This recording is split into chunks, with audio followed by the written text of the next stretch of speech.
Where did you get your definition of worth? At what point, who told you that if you acted a certain way, looked a certain way, or performed a certain way, that that is where your value lives? Did you get it from teachers, parents? Did you get it from society, advertising, billboards, friends? At some point in your life, you told yourself that this is going to be what defines your worth, right? And most people put those chips on performance, on the external, on ability, right?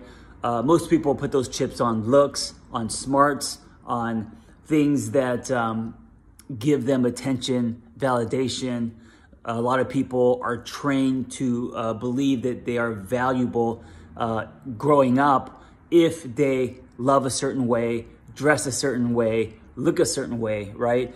And because of this programming and because we have tied these things to what we believe is our value, now we start to build a life where we are now desperately trying to execute and move our chips and betting on ourselves there because, of course, everyone wants to feel valuable.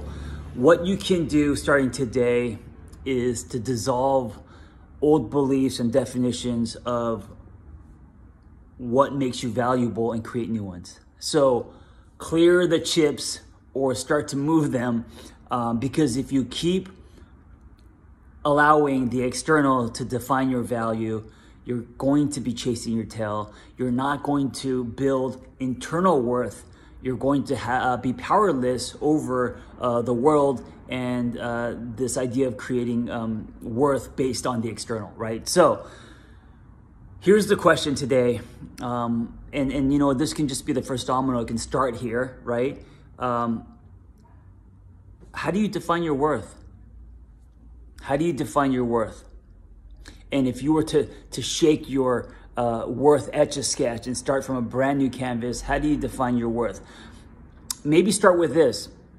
When you love someone, care about someone, whether it's a partner or a friend, how do you define their worth? What about them do you find valuable, right? It probably isn't going to be their car, their house, their legs, their ass. Maybe a little bit, and that's okay, right? We are attracted to people who are successful and attractive and all that. But at the end of the day, what do you find valuable in someone else? It's usually going to be character. It's usually going to be how they make you feel, their ability to create a certain type of space, their energy. Maybe it's their mindset, right? Maybe it's the way they think, the lenses they decide to see the world through. All of these things, their love for animals. Maybe it's little things like their eye contact or the way they approach people. These are all things that if you find valuable in someone else, you should also find valuable in yourself.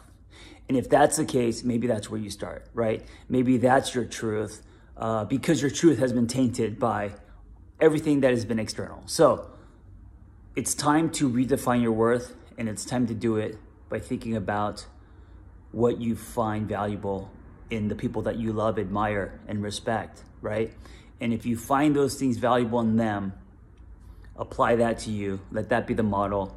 And maybe you can start to find those things valuable in you and start feeding that instead of all the external. And by doing so, you will put less pressure on yourself and you will build more self-esteem / self-worth.